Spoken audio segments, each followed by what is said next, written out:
did you intervene for people like Ian Goodenough, and it appears that you're going to intervene for Anne Souttar-Marlis rather than Jane Prentice? There is no intervention. It doesn't seem that there's any It's up to party process. members as to how they vote. It's up to party members as to how they vote. OK, I think we'll leave it there. You're watching Q&A. If you want to continue the discussion, stick around for Q&A Extra or follow our Facebook page and share your comments. Our next question is from Amin Abbas. Thanks, Tony. Palestinians are often held accountable for crimes committed against them. Last week, the Israeli army killed 60 unarmed protesters, including many women and children, and injured 2,000, all in a single day. The UN Human Rights Council called for an independent investigation in which only 2 countries voted against it, Australia and the US. When will the Australian government stop using the line that Israel has the rights to defend itself? And will it for once call for the Palestinians' human rights to be defended? Greg Sheridan.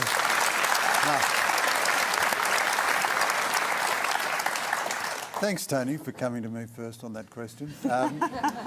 So, look, this is a very emotional and difficult issue. The death of 60 people is a terrible tragedy, and there's plenty of moral blame to go around. I'd make a couple of points to you. The United Nations Human Rights Council, depends where we want to start in the debate, but the United Nations Human Rights Council has zero credibility.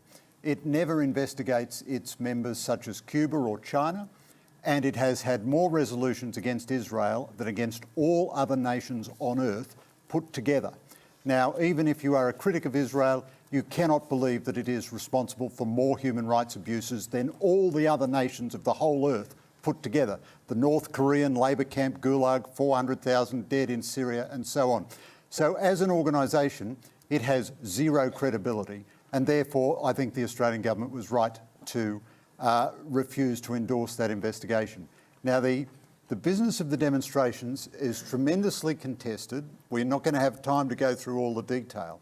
If it is the case that the Israelis used unnecessary force, that should be investigated, and I would have faith in the Israeli legal system to investigate it, because it has done so, and it has convicted and sent to jail its own soldiers in the past. However, a few things are important to bear in mind. Hamas, which controls Gaza, is a designated terrorist organisation under Australian law, under European law throughout the states of the European Union, under American Greg, we're going to come to a question on Hamas in a moment. So, but just Australia was one of 2 countries, the United States and Australia. Why did Australia choose to side with the United States as one of 2? Well, I think a number of countries abstained, and in the United Nations, in the similar resolution in the United Nations General Assembly... But it makes a point when you vote against something. Abstaining is... We don't want to get involved in this argument. Well, I think we were right to vote against it because it was... the organisation has no credibility. But look, a couple of critical points here. In the United Nations General Assembly, many nations, many like-minded nations to us, abstained from the UN, as we did in the UN General Assembly rule. But look, I just want to continue this thought about Hamas for a second. It's terribly important. No, come back to it, Greg, because we are going to have a question on that, I promise you. Okay. Randa. Where do I start? Let's start with why Palestinians are protesting in Hamas, in the Gaza Strip. I think it's important to put this into context. If we are really to make sense of this conflict, they are protesting a brutal siege. They are an open-air prison, the largest concentration camp in the world, as has been described by a prominent Israeli sociologist. They are about 1.8 million people in a size of about 355 square kilometres. That's about 41 kilometres by 10 to 12 kilometres. They have a blockade for the last 11 years. Israel described it as economic warfare, where they were calculating the number of calories that Palestinians could live under just short of starvation. They have a population of 75% under the age of 25. 51% of those are children. 97% of the water is poisonous. It is undrinkable. And why is that? Because Israel denied them a water desalination plant and bombed their water treatment facility in 2008 and 2009 siege. It is an area that is trying to send a message to the world that after 11 years of being besieged, of being traumatised, of having no sense of dignity or hope, and being trapped They're not even allowed to leave. That they're trying to tell the world, wake up. It's been 11 years now. What more do we have to do for you to take notice? And they did it in a non-violent protest. And what were they met with? A nuclear-armed state, drones. They were met with live fire by snipers. They were met with people who the IDF tweeted and then quickly took it down, tweeted that they acted precisely, that they knew exactly where those bullets were landing. And as Lieberman said, he said that every person there at the protest was a Hamas operative. Was Layla Ghandour an 8-month-old baby who died, a Hamas operative? He said that there are no innocent people in Gaza. And this is the dehumanising rhetoric that we get when it comes to the Palestinians, that when they protest against something that we would all protest against, they are considered terrorists and they are blamed for their own murder, as Julie Bishop implied in her tweet, where she put first, before any criticism of Israel, that the Palestinians should exercise restraint. So she is clearly siding there with people who are using expanding bullets on children, on people who are protesting, people who are 700 metres from a perimeter fence. So yes, I'm angry on behalf of Palestinians that it takes us this long for the world to wake up to what's happening to Palestinians under our watch. It's a shame, it is a disgrace that Australia voted against something that doesn't even need an investigation. It's no mystery. It's no mystery what happened. There's live testimony, there's video evidence, there's photographic evidence. We don't need another investigation, and then what's going to happen after that? Nothing. Greg, Nothing. I'm going to bring you in because...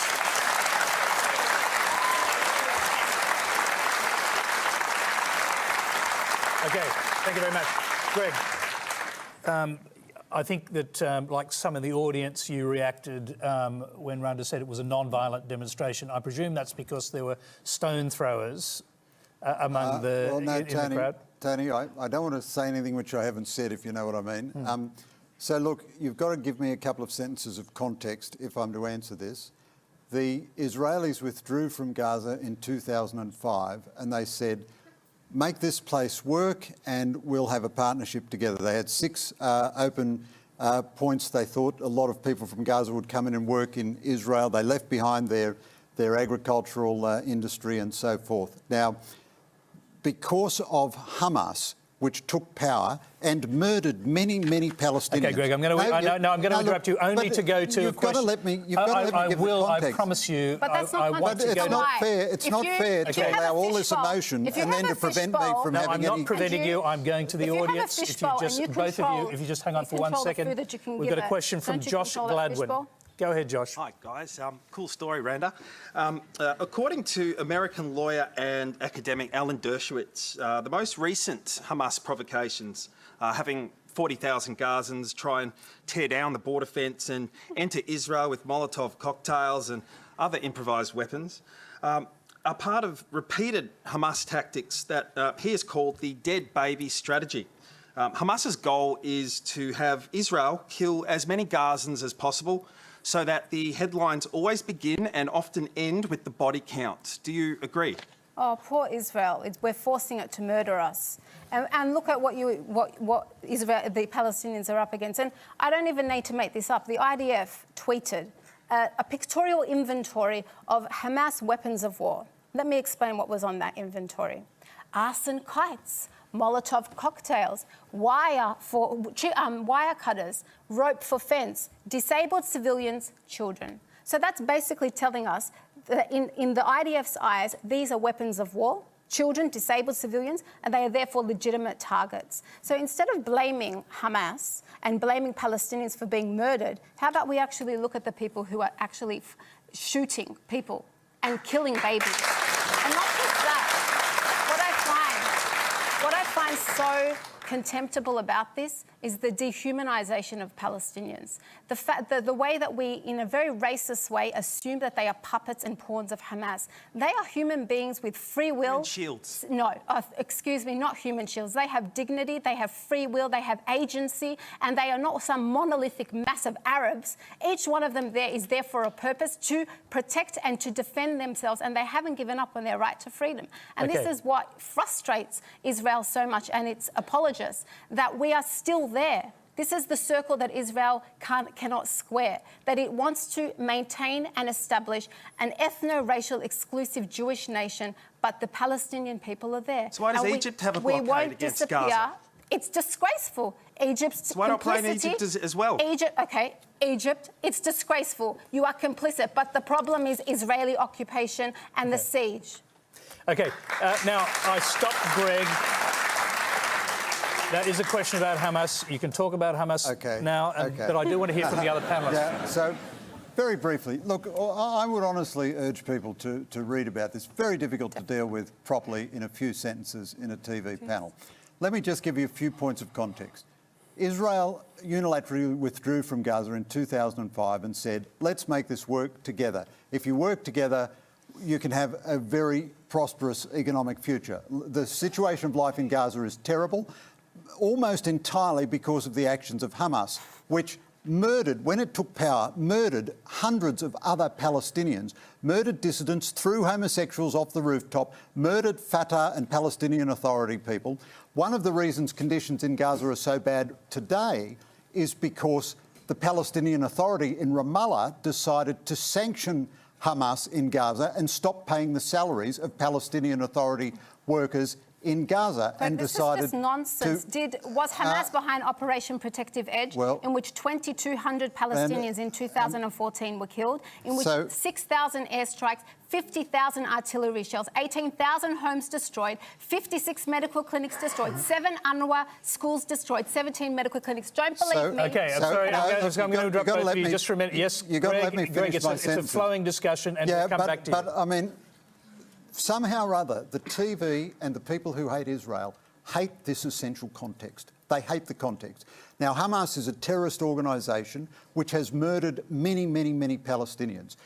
Don't believe me, just Google the Hamas Charter and you will see it is rank, vicious, foul anti-Semitism. It incites murder. Every time it gets across the border, it kills Israeli civilians. Major General Jim Molan of the Australian Army investigated...